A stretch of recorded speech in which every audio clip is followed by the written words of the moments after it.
السلام علیکم خواتین و حضرات، آج ہم آپ کے لیے محاورے اور کہاوتوں کے پیچھے چھپی ہوئی کہانیوں کے سلسلے کا تیسرا حصہ لائے ہیں۔ آج کی پہلی کہاوت یا محاورہ ہے یک نہ شد دو شد۔ اس کہاوت کی کہانی یوں ہے کہ ایک شخص منتر پڑھ کر مردوں کو زندہ کرنے اور دوسرا منتر پڑھ کر انہیں دوبارہ مارنے کا جادو جانتا تھا۔ وہ مردوں کو زندہ کر کے ان سے باتیں کرتا اور پھر انہیں دوبارہ جادو کے زور سے قبر میں داخل کر دیتا۔ وہ شخص جب مرنے لگا تو اس نے اپنے ایک شاگرد کو یہ جادو سکھا دیا۔ اس کے مرنے کے کچھ عرصے بعد شاگرد نے ایک قبر پر جا کر یہ منتر پڑھا اور مردے سے باتیں کی، لیکن مردے کو دوبارہ قبر میں داخل کرنے کا منتر بھول گیا۔ شاگرد بہت گھبرایا اور جب گھبرا کر بھاگنے لگا تو وہ مردہ بھی اس کے پیچھے پیچھے آیا۔ اب وہ جہاں بھی جاتا مردہ اس کے پیچھے آتا۔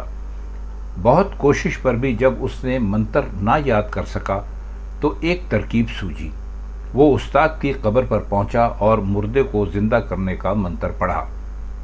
استاد کی قبر سے نکلنے پر اس سے دوسرا منتر پوچھنے لگا، لیکن استاد صاحب ایسی دنیا میں پہنچ چکے تھے جہاں انہیں کوئی پچھلی بات یاد نہ تھی، اور اب استاد کا مردہ بھی پہلے مردے کے ساتھ ساتھ اس کے پیچھے پیچھے ہو لیا۔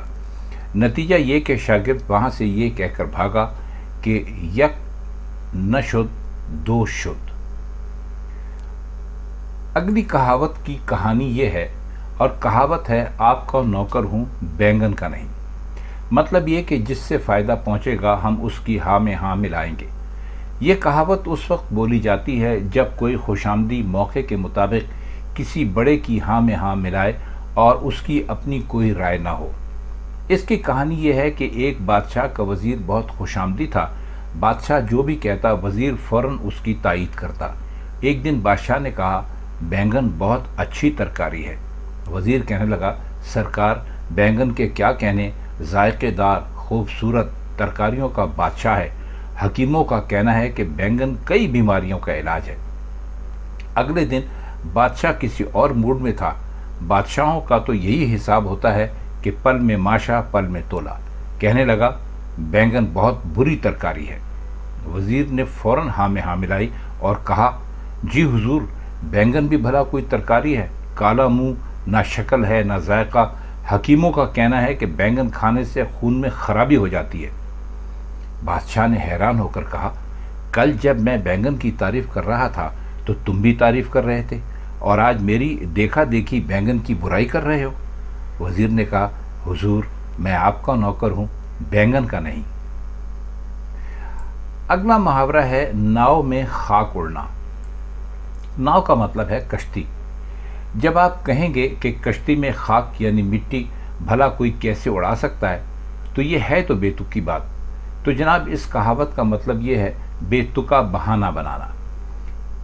یہ کہاوت ایسے موقع پر بولی جاتی ہے جب کوئی شخص ایک ناحق یعنی غلط بات کہے، پھر اسے صحیح ثابت کرنے کے لیے الٹے سیدھے بہانے تراشے، یا کوئی کسی پر ظلم کرنے کے لیے ہی بے تکی دلیل دے۔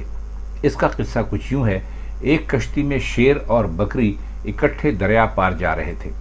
بکری کو دیکھ کر شیر کے منہ میں پانی بھر آیا۔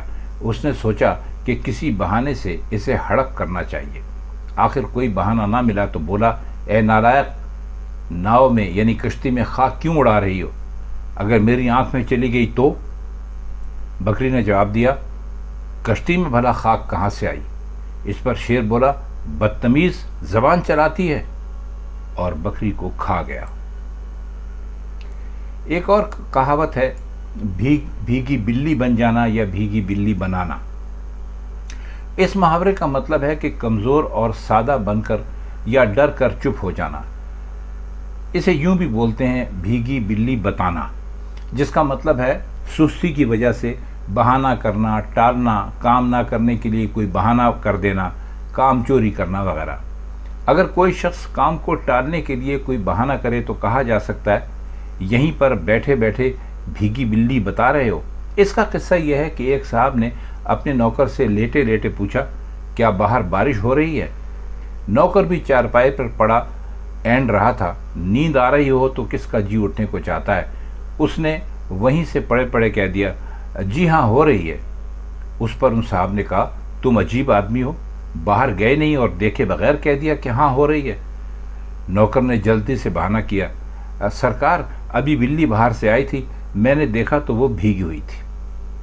تو خواتین حضرات، یہ چند کہاوتیں تھیں اور ان کے پیچھے چھپی ہوئی کہانیاں یا ان میں لپٹی ہوئی کہانیاں جو ہم نے آپ کی خدمت میں پیش کی، یہ اس کا تیسرا حصہ تھا۔ اس کے چوتھے حصے کے ساتھ انشاءاللہ آپ سے جلد ملاقات ہوگی۔ تو اب تک کے لیے اتنا ہی، ہم چاہتے ہیں آپ سے اجازت۔ خدا حافظ۔